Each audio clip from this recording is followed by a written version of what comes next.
London is now home to more billionaires than any other city on the planet. It is home. It's London. Who doesn't love London? And like all of us, they need feeding. This is a type of gold leaf, is it? This is edible gold and silver. Has no flavour whatsoever. But whilst we use the supermarket and millionaires use the Michelin Guide, Hi, I'm here to see Jean-Philippe. billionaires use a private network of luxury food suppliers.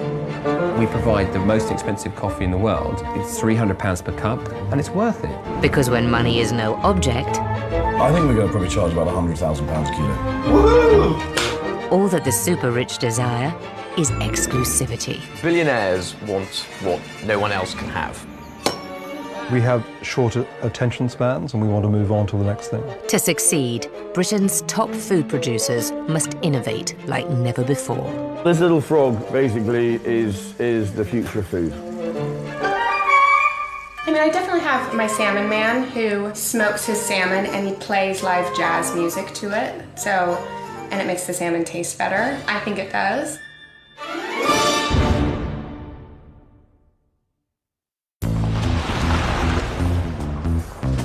In the world of the super rich, where fine wines and rare caviar are commonplace, standing out from the crowd can be difficult. When your friends can afford anything, money alone won't make your dinner parties special. So you need the right people to source products no one else can get their hands on. I sell white, I sell black, I sell by the gram. This product is it's a commodity and it changes on a weekly basis. Mira Cortese is one of Britain's most exclusive truffle dealers. But her number isn't easy to come by. I don't publicise, I don't market myself. I am a very niche business with a very niche product, and it's really by word of mouth. I can either get to you after 12 or I can come anytime this evening, so you just let me know, whatever works for you. The minimum order is 100 grams, and that has to be fairly central London. Mayfair, Knightsbridge, Belgravia, Notting Hill, St John's Wood, Hampstead, Holland Park, Kensington. I'm delivering all over London. The fact is that I offer a very highly personal service, and offering a very highly personalised service means that, you know, you feel extra special. How would I get your number in the first place? Ah, you've got to be in the know. You know, God, how do you get my number? Available for only a few months of the year, truffles are one of the world's most expensive fungi.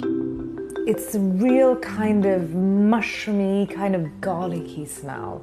Harvested in the wild, from under the ground, a single truffle can be worth over £1,000. And in top restaurants, the Mira's slice adds hundreds to the bill. And for Mira, business is booming. Please take them off. Oh, wow. So these are the big pieces. Okay. Lately, she's been selling 10 kilos of truffles a week. My business is definitely a sign of the times. So we need half a kilo. Just before we met, I did a delivery for a kilo. How much is a kilo? £2,000. I thought we were in age of austerity. Not if you look at the truffle market. It's definitely not austerity.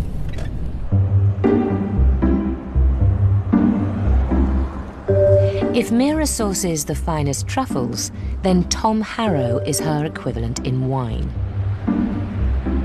Known as Wine Chap, Tom is one of Britain's foremost wine experts, specialising in finding the most exclusive vintages. Michelle. Hi, how are you?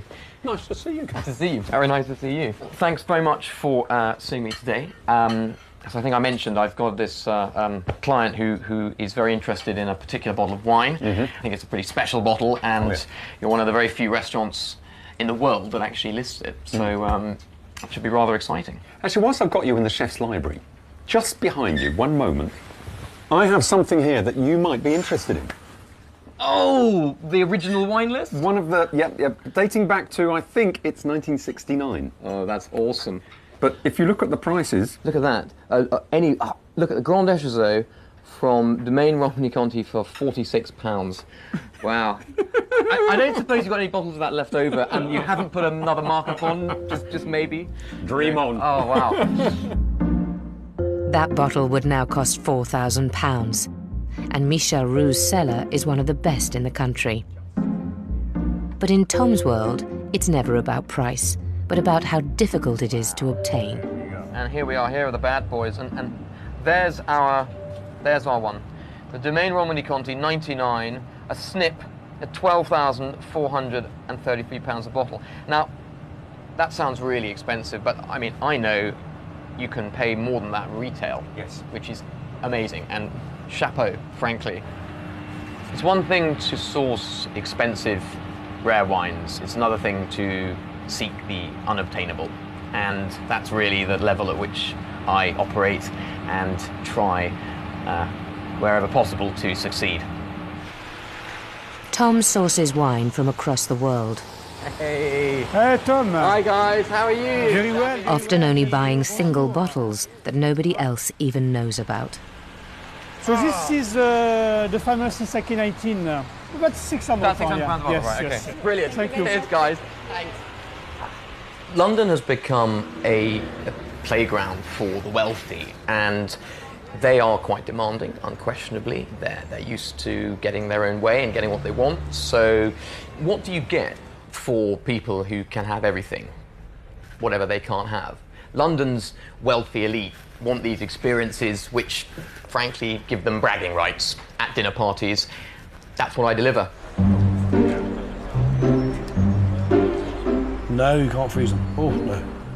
No. You don't need to freeze it whatsoever. If you freeze it, it'll turn to mush. For other people in the luxury food industry, competition to supply the super rich is driving innovation.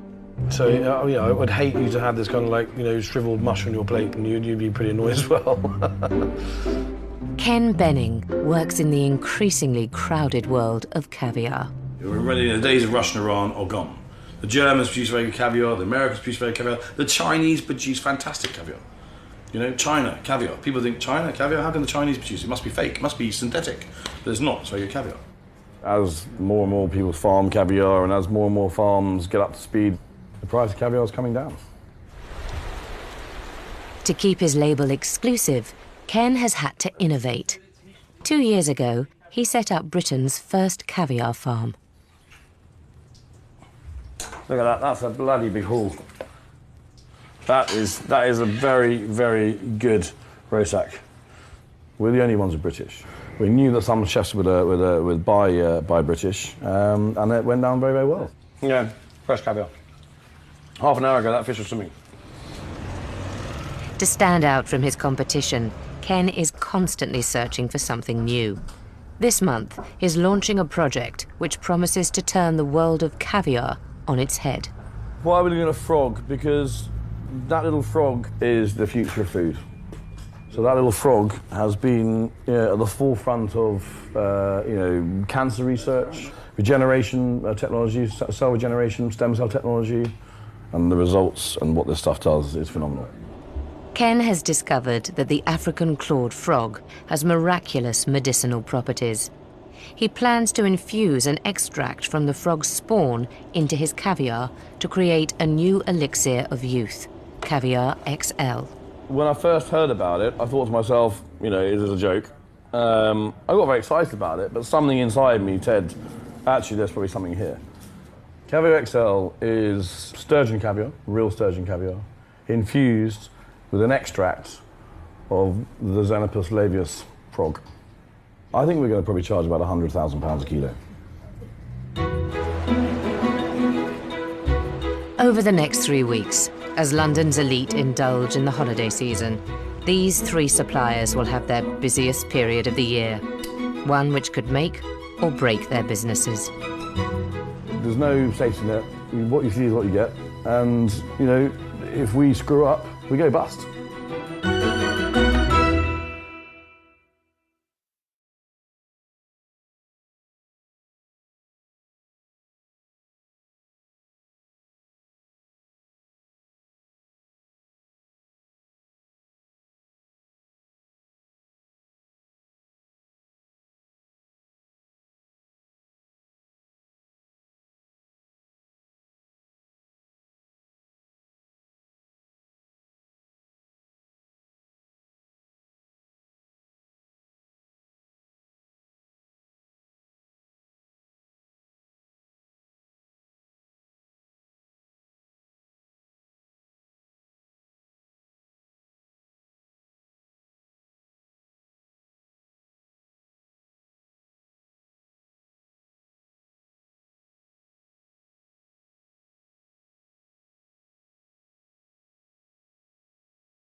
It's early December in central London, and wine expert Tom Harrow is collecting £10,000 worth of wine for a very special event.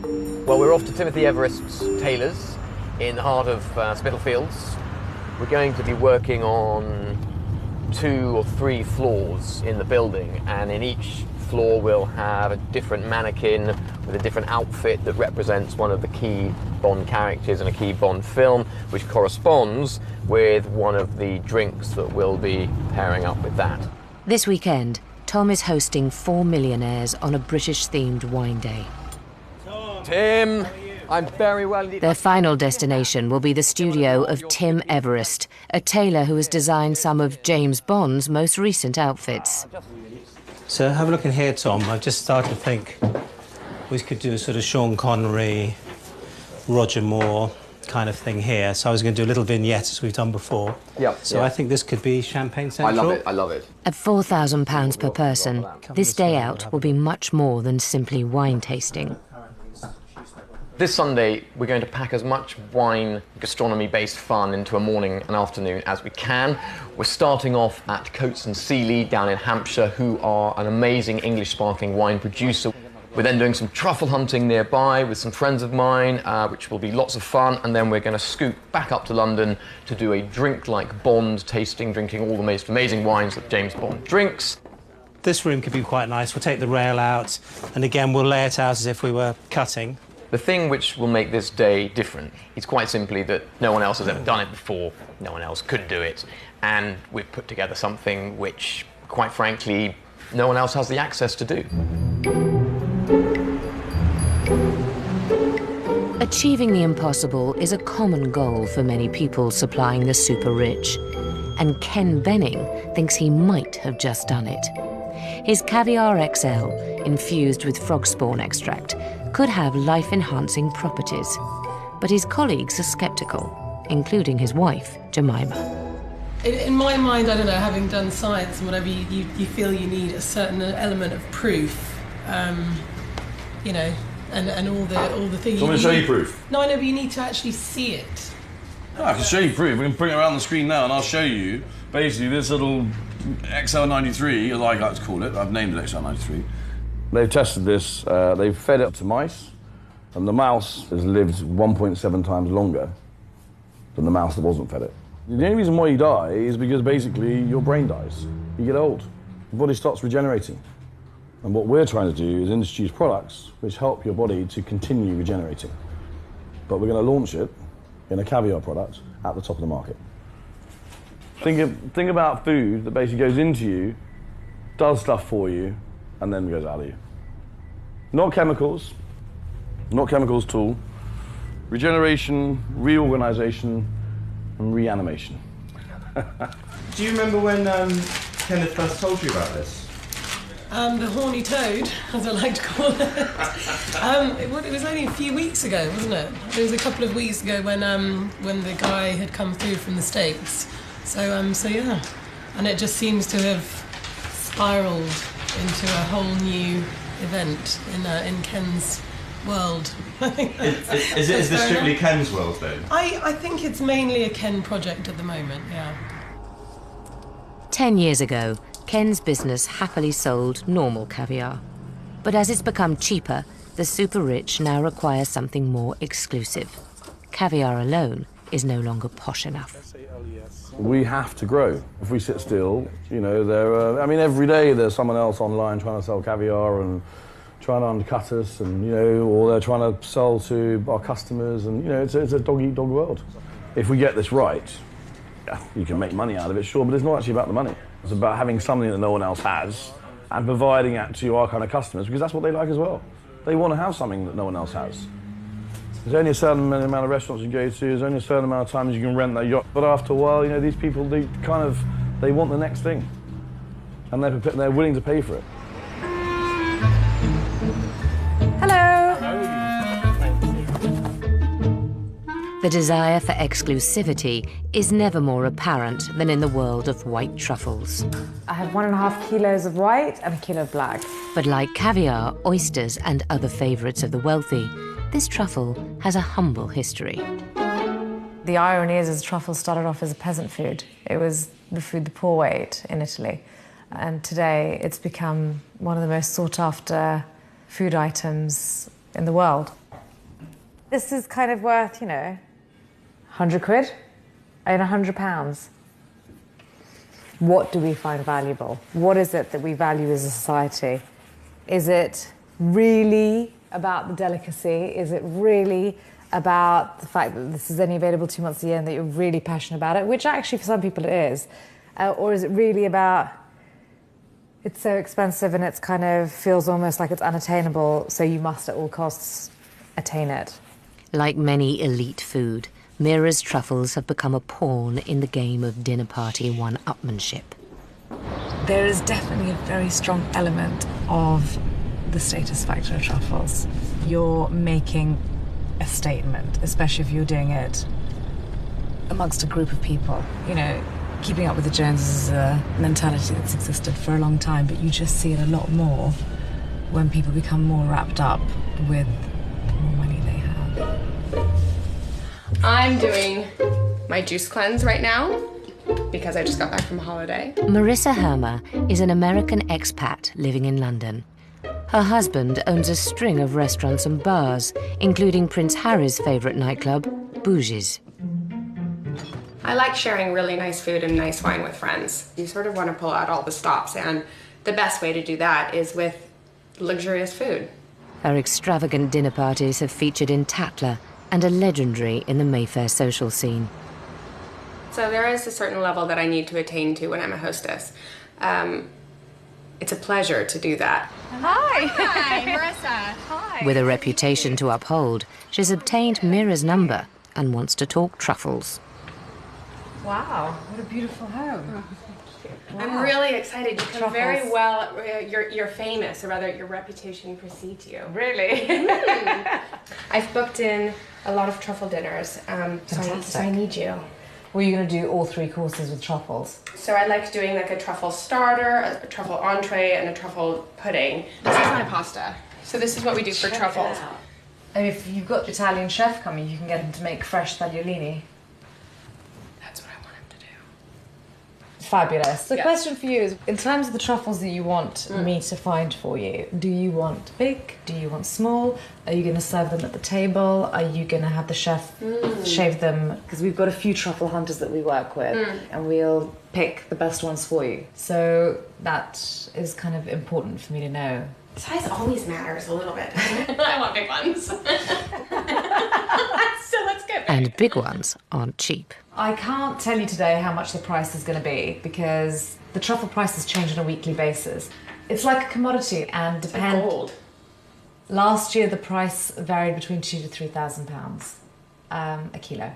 It's expensive, but I'd rather buy a really nice truffle than a Chanel handbag. Actually, I want both, is what I... For people like Marissa, personal suppliers are part of the Mayfair lifestyle. I mean, I definitely have my salmon man who, he smokes his salmon and he plays live jazz music to it. So, and it makes the salmon taste better. I think it does. I have to say, I'm not playing opera to my truffles. It's really delicious. Jazz, he does jazz.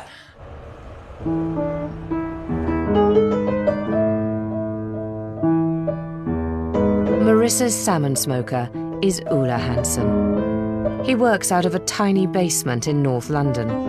And perhaps more than any smoker in Britain, he sells a fantastic story. When I was 5 years old, I had this sort of amazing smoked salmon on my grandfather's homemade bread and eating this when the midnight sun is coming up on the Arctic tundra. It's just a memory that I never forget. And I guess that's what I'm doing here. It's a recreation of this taste that I lost in my childhood. Every stage of Ulla's process comes with a tale, from the salting through to the smoking room itself. This is my grandfather's smoking chamber, and one of the ideas that my grandfather had is that the salmon should move in the wind. And he believed that if the salmon moves in the wind, there will be some migration of taste. So what he means, I think, is that there is energy put into the salmon. It's not just dead. It's still alive, and we're utilizing the energy of the wind to stimulate the proteins and the enzymes. And I find it very poetic.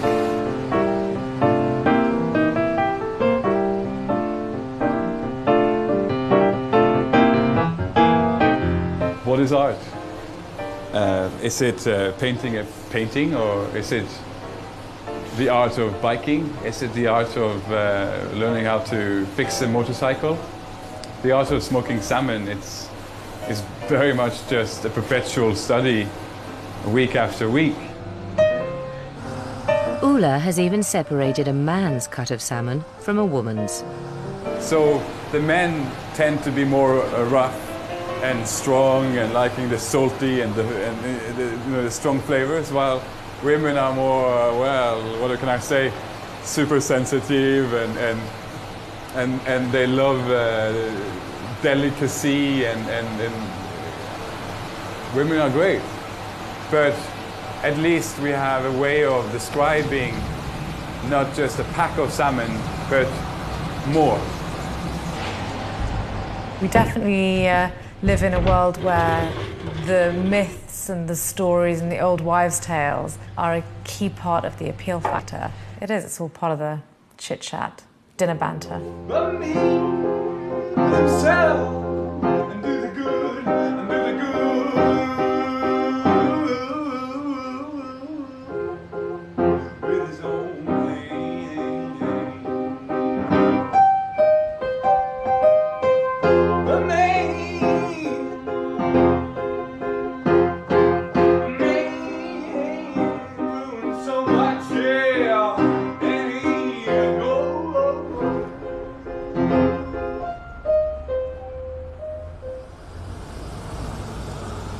In Ken Benning's office, the myth of eternal youth is possibly about to be made real. The box has just arrived, yeah, delivered. Labelled as live fish, but it's not fish. These are the little frogs. Right. It must be inside Right, the tank. take that out there. Right, we need to use that stuff apparently because we've got to treat the water. I think the froggies are in here. What we're going to do, by the looks of it, I'm assuming that in that little package there is the frogs. It's quite exciting. 2 days after placing an order, Ken's first batch of African clawed frogs have arrived. This project's been, how long have we been doing for? 2-3 months. You know, it may be that it takes another turn and this is not the way to go, but this is, you know, it's been taking a lot to get these little things. They're little buggers. This is possibly part of the future, yeah. Here we go. 1, 2. That's it. I think we might have a fatality. They're not fatality, they're getting acclimatised. Those two are belly up. They're not belly up at all. They're not? No, well, their eyes are on top of it, aren't they? Oh, right, okay. Darling, have some faith. Oh, they're playing dead. That's what they're doing, little buggers. I think they're great, you know? They're amazing, aren't they? And I'm a great believer in that you can't make something happen until you physically see it. Now you've seen the frogs, you know the frogs exist, they're physically in front of you, you can physically touch them, physically hold them. Now it's the next stage. You know, I think that he's definitely a man on a mission when a new idea comes along, so yeah. So can we harvest from this little frog the future of bioceuticals, or bio-farmers, and create a product which basically you eat this and you live for another 50 years, 60 years? This is the future. You know, the reality being is that we just want to be at the forefront of it. It's 6 a.m. on Sunday morning, and 2 Rolls-Royces are outside Tom Harrow's house in South London. This whole day out is really pushing our imaginations to the limit. And the idea really is just to showcase the ultimate UK wine-based gastronomy day out. The ultimate wine camp suit, basically. Okay, how does Daddy look? Pink. See you later. And, yeah, excellent, thank you. Good. Tom's first port of call is Whitehall to pick up Baron Axel von Schubert and his wife Magdalena. Magdalena, you're by far and away the skinniest of us, so we're all going to go in the back here. Perfect. Sure. Yeah, wait a minute. I know, these rosters are rather small. By 7 o'clock, the other roller has scooped up property magnate Nick Butterworth and hedge fund manager Howard Colvin. We met on a private jet a few years ago, and we were going down to a vineyard in Bordeaux. And Tom's doing the wine tasting there. But actually, he thumbed a lift on the jet. He wasn't meant to be on it. You know, so it's all right. He was standing outside Farnborough Airport and got on the jet. To impress his clients, Tom must give them a day out nobody else could conceive of, let alone afford. So they're heading to Hampshire, to one of the only places in Britain where the exclusive black truffle grows wild. Yeah. Thank you. Howdy. Tom, James, Magdalena and Axel. Today is all about quality and uniqueness. That's pretty much what we want to do, is give people an experience they have never had before. And like anybody servicing the elite, Tom has left nothing to chance. If you don't find a truffle today, is there one on standby for you to take with you? Yeah, always. You know, I mean, the backup's always important, and we have some that has already been found just yesterday, in fact. Fortune favours the wealthy. I don't know. You don't drive, you have a drop. We're off. Right, good racing ball. You can work off your small amount of venison and salmon. Truffle hunting is foraging for the super rich. An Italian truffle dog costs £2,000, and anything they dig up can sell for £750 a kilo. Here we are. Oh, guys, we have action. Oh, there we go. Look at that. Look at that. That is pretty fresh. Look at that. There we go. Oh, wow. Yeah. Imagine that shaved on a bit of lobster. Ooh, yeah. But it's spectacular. And I'm amazed at truffles here. I think it's unbelievable that we have black truffles this time of the year here in this part of England. Tom's promise of delivering the undeliverable has got off to a good start. I mean, this is something which no one else does, basically. I mean, here we are in Hampshire finding truffles. And, you know, you talk to a lot of people and they're like, you can do this in the UK? You can if you know me. And that is Tom's selling point, giving his clients something money alone can't buy, something beyond a simple product. Perhaps one way of looking at luxury today is taking the product, whatever it is, as a starting point. But it's how you convey the story behind it. It's the context in which you put it. It's building the whole sensuous experience around it that creates a truly and unique, luxurious opportunity. He almost works below the surface. He gets to areas where the average person couldn't get to. And like today, something that the general public wouldn't be able to easily achieve.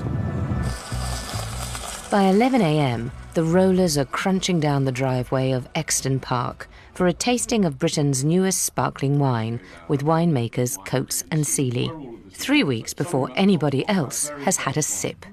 All we care about is quality.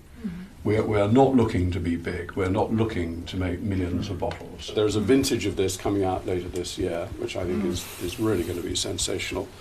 Later today, we're going to taste the vintage Rosé, which is the first vintage that Coates and Seeley has ever produced. It's not yet released. Well, it'll be very interesting to see what you make of it. The arrival of a new vintage is always super exciting. It's like the next instalment of your favourite movie franchise. But come through. Tom also acts as master of ceremonies, ensuring that every moment has the correct sense of drama and spectacle. Weapon of choice, tool of the trade, and, yep, trustee ready to go. What I'm going to do now is the ancient and noble art of sabrage. It was spawned by Napoleon's cavalrymen, the hussars of sabrage, which is basically lopping the head off a champagne bottle with a bloody big sword. Bang! Wow. Perfect. There we are. And a lovely, lovely clean cut. Look at that. There we are. The first ever... When you're working with people who are so busy, you have to capture their attention immediately, excite them with something extraordinary and different, and there's not a second chance with these sort of people. So, yeah, there is a degree of the children's entertainer about the job. It's these experiences of being able to discover new things and just being passionate about things and being fortunate enough to be able to experience them in a way that we are experiencing, things today. It's much better than just sitting in front of the telly and watching a stupid movie.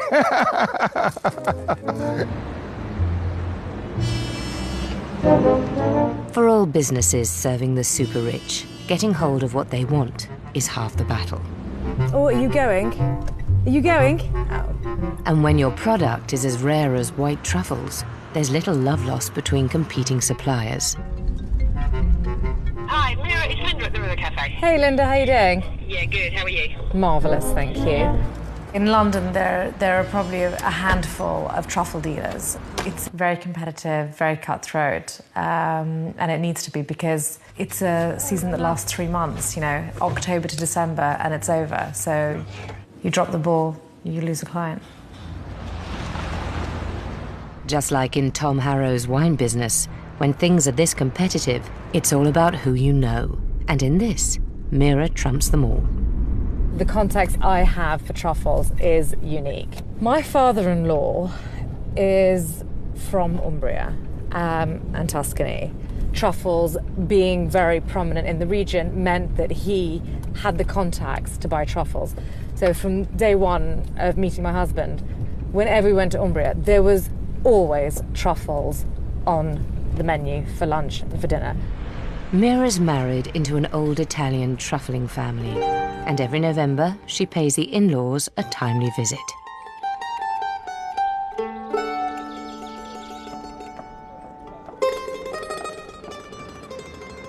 My travelling back and forth to Italy is really about me doing the quality control, and I'm hand selecting these truffles. That is really important to my client because they know that I'm taking that extra special care for their meal. The key is buying well, and you've got to be able to take what you want and get it at the right price, and you have to be quite ruthless about it. Truffle hunting in Umbria is an age-old tradition, and Mira's contact, Alvaro Giordino, is one of the region's most respected hunters. Dove sta chicca? Il bianco si trova solo i posti umidi, coi bioppi, terra bianca, vicino ai margini dei fiumi. Speciale per mangiare, sì. È ottimo. È l'oro bianco della cucina italiana. Mira's relationship with Umbria serves an important function for her clients. It helps build up the story of her exclusive brand. Because I'm married to the Italian network, I have access to people who get them straight from the ground. You're as close to the source as you can, short of flying over to Italy and digging it out. If you have a great story and a great product, it's the winning combination. 1 down, 2 more to go. I think my story is quite a good one. Over the next 48 hours, Mira visits 3 different dealers. Mamma mia. And smells more than 100 kilos of truffles. This is such a stonking year. Searching for Italy's finest product. Well, I have certain clients in mind that I need to buy for. So I'm looking in terms of what I know that they would like to look at, to see, to feel, to touch, to smell. So I mean, it's all on your senses. 400 grams. There's definitely prestige in the big ones. I mean, you take it out, people go, wow, because you can tell that someone spent a shed load of money. But what she's ultimately looking for is something a little more subtle. The red in the white truffle is like a hallmark. So when you see the red, you see that it's actually grown near the roots of the trees. And some people, when they look for a truffle, they really know their stuff, will never be put off by the red, will actually only buy a truffle which has got a bit of red staining. That's what I'm getting. 3 kilos. So how quickly could you sell these in London? Well, I would say anywhere between a day to 2 days is probably likely that I will sell these. In this current market, in this climate, with these prices. But the price is one thing Mira never discusses in public. You need to slowly, carefully pack and slowly and carefully pull across. I do have a figure in mind. Now, if I tell you, then I've told everybody, so... I've got to go this way. So you're going to stay here, and I'll be back. Where are you going? To the office, to organise payment. Mira will leave Italy with 7 kilos of truffles. By the time she's added her commission and the prestige of her hand-delivered service, these fungi will have tripled in value, and her haul could be worth over £15,000. Back in London, Ken is not having quite such a successful day. I've been speaking to the department that looks after novel foods, and you know, if we take basically the unfertilised frog spawn and we basically do what we do to it and create this new product, it's classified as a novel food, and we're looking anywhere up to, he said, by the time you get something that's to market, it's going to cost you over £1 million. I'm like, ah, great. Ken has discovered that his Caviar XL is classed as a novel food and needs several years of safety testing before he can be issued a licence. The frogs will now face a very different future. So the boys are all excited that we're getting some form of pets, because we don't have any pets at the moment, and I think it'll be nice to have a few little frogs, and hopefully they won't be used further down the line. Hopefully these ones will stay as little family friends. We'll see. But Ken is resolutely upbeat. You know, we're not going to go crazy and bet your shirt on them. But what you're doing is slowly at the same time, you just like a juggler, 1, 2, 3, 4, and you get another one, you throw it in there. You know, and you know your own strengths. You don't want to get the whole bloody bag and throw up in the end, because you're not going to be able to catch it, are you? I said, you know, you've got to keep on doing different things. There are so many people doing similar things. You've got to always find the new project and keep on evolving. People think I'm absolutely mad, but you know, they said we'd be mad to start a sturgeon farm in the UK. You know, the reality being is, you know, there are sturgeon farms around the world, and all caviar is now farmed. It's all sustainable. That's the way it's changed.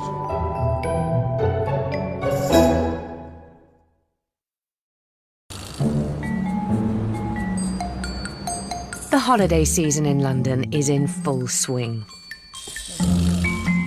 And the city's elite food suppliers are working harder than ever. Anyway, so yes, the answer is whatever you want, we've got. But I would go mid-range. Mid-range, I'll go for the Siberian sturgeon. Yeah. £197 exactly. Exactly. In Spitalfields, wine expert Tom Harrow is ending his millionaire's day out. At a townhouse atelier, a James Bond theme is illuminating rare vintage wines. We have pretty much the best champagnes in the world arrayed for you today. The very first champagne that features in Bond is the legendary Comte du Champagne from Taittinger. It's a Blanc de Blanc, so it's 100% Chardonnay, which is why we're starting with it. It's kind of the lightest, freshest style. This is the recently released 2005 vintage. James Bond was a legendary booze hound, but he was a connoisseur, as you'd expect. Cheers all, thank you for coming. Fantastic to see you. Yeah, let's start drinking like Bond.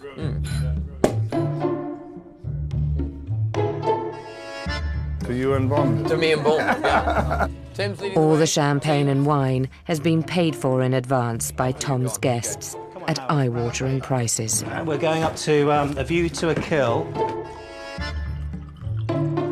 A bottle of the Defeat And this vintage would probably be £500–600 a bottle, and in a restaurant, you know, probably just the right side of 2,000. But at this party, money is the one thing that doesn't matter. Diamonds are forever, indeed. I don't think it's about the best, I think it's what is the most delicious, really, rather interesting, because we have shorter attention spans and we want to move on to the next thing. Tom's day has been a massive success, not just because of the wine he has sold, but because he's given these people what they ultimately want: exclusive access to worlds they never even knew existed. It's not just bragging rights, it's an experiential thing. I imagine one's palate can get very jaded if you're just used to drinking nothing but, you know, Cristal and flying around on private planes. It's sort of boring, frankly. So if you can be offered an experience which you hadn't even dreamt you could have, then you're actually opening up whole new vistas for people, and that's exciting to be part of it. Have you tried the sherry itself? Today was rough. It's amazing. Oh, that's seriously, chapeau. It's been one of the best Sundays we've had. Having somebody like Tom, who brings a wealth of knowledge and a wealth of friends and experience together, and like today, which I think was absolutely glorious, absolutely fantastic. Can I take a drop more, actually? That is so sexy, it hurts. Tom is a man for all seasons. You know, no matter what occasion, whether you require a restaurant or wine, you just ask Tom. Harry, I'm at Oxford Circus. I'll be with you hopefully in about 2 seconds. In central London, Mira is back with her haul of Italian truffles. Got up at the crack of dawn, abandoned my children to go and do some deliveries. Who would get so exciting about delivering? Moi! Moi, moi, moi, moi, moi. Right, hasta luego. I mean, how glamorous is this? Like, zero. Hi, I'm here to see Jean-Philippe. Over the next 3 hours, she will sell over £5,000 worth of truffles to restaurants, dining clubs and private clients. This has been quite a season for Mira. I'd say this was my record year. I hit sales of about 70 kilos of truffles. This year, you know, a lot of people could afford it. But all the demands and hobnobbing are taking their toll. Oh, hat. And Mira is tiring of the truffle game. I have seen a different world where there's this obsession with food that I can't bear anymore. On some level, I think the balance is completely a bit askewed. There's this snobbery about truffles and yeah, I'm a bit tired of it, to be honest. Oh, for God's sake, where the am I?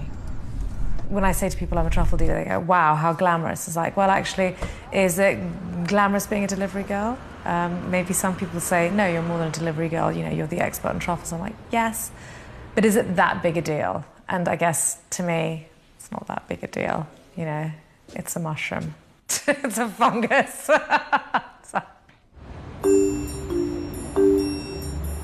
In South London, there's none of Mira's disillusionment. In fact, quite the opposite. They're both beautiful caviars. Give me 1 second, let's take a call him. Let's get Benning, hello. Just days after his frog disappointment, Ken Benning is launching another business innovation. What we want to do is be able to bring a brand new product to the market, brand new one, which is literally fresh caviar, as in really fresh. No borax, no additives. You turn the tin over and see half of the stuff in the market, it's got more bloody additives than most kids' sweets do. But we don't want to do that. We want to make it to order, really make it to order, and give the customer a whole different experience. It tastes totally different. You know, it's unbelievably creamy. You know, they say, oh, it hasn't matured. No, bollocks, it's been in the tin for six months. What we want is it literally been out of the fish 6 hours. I don't know what you can see here, but what I can see, and we're close to it, is a same day, literally producing caviar at 2, 3 o'clock in the morning, producing the caviar, and that fresh caviar is on the table of the customer in the top restaurants in London by lunchtime. We're going to have a look at this, grab the coat. Take around the corner. Ready? Ken is now planning a sturgeon farm right on his own doorstep, allowing him to claim London's freshest caviar ever, direct from a postcode in Battersea.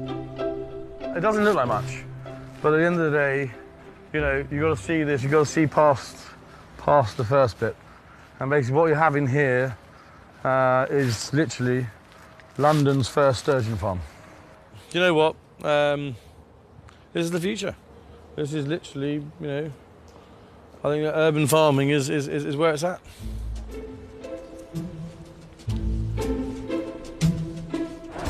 For as long as the world's elite make London their home, businesses like Ken's, Mira's and Tom's are destined to thrive. None of these wines are available unless you happen to know me. But as the clients get richer and their expectations grow, so the suppliers must keep raising the bar to provide that extra special feeling of unique exclusivity.